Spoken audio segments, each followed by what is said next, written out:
Hello, Lyndon Story here. The EU has won the 2012 Nobel Peace Prize. Congratulations, EU. Let's review what the EU has achieved, and even more importantly, talk about how these great achievements can provide a platform to transform the world for the better. First, let's consider what actually is the EU's key achievement. History shows that Europe has frequently been involved in warfare and violence, not just within Europe, but around the world.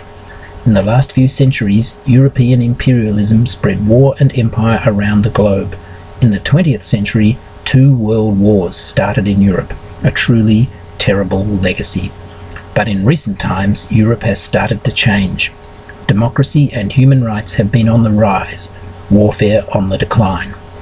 Yes, mistakes have been and still are being made, but the EU has been the political vehicle through which Europe has gradually transformed itself from the world's engine of war towards becoming a zone of peace, democracy, and human rights. If this is not deserving of a Nobel Peace Prize, then what is? Congratulations, EU. So what lessons can we learn from the EU's success? The lessons are clear and simple. We can transcend national differences to build a human political community. The method is clear too. The way to move forward is to move gradually. The EU started small and grew slowly. At the same time, it required some common standards of its members, such as a recognizable commitment to democracy and human rights.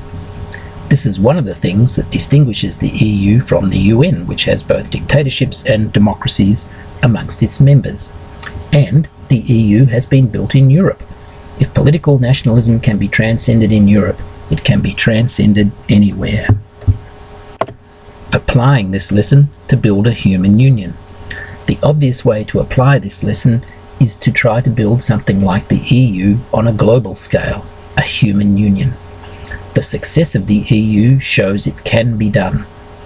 Problems such as poverty, warfare, and climate change need addressing by a genuine human political community, not just competing nation states. The inspiration of the EU is that we could build a human union slowly and steadily as the EU has been built. A possible human union could start with as few as 2 countries, or even just one, declaring it is ready to negotiate with others to form a human union. Such a process could learn from the EU's strengths and from its mistakes. But there is an even simpler and more direct way we can build on the EU's achievement and celebrate the EU's Nobel Prize at the same time. It's time for the European Union to become the human union. The best way to celebrate the Nobel Peace Prize is for the EU to change its rules to become a human union. All the EU has to do is change its name to Human Union or something similar and remove the European requirement from its membership criteria. Such a move could transform the world at a single stroke. The world would have a human union which was capable of slow and steady growth while supporting democracy and human rights. If the EU could take this visionary step, the Nobel Prize could mark the beginning of a great transformation. Planning the move from EU to HU should be the great project of the EU's Nobel year. It's time to go from European Union to Human Union.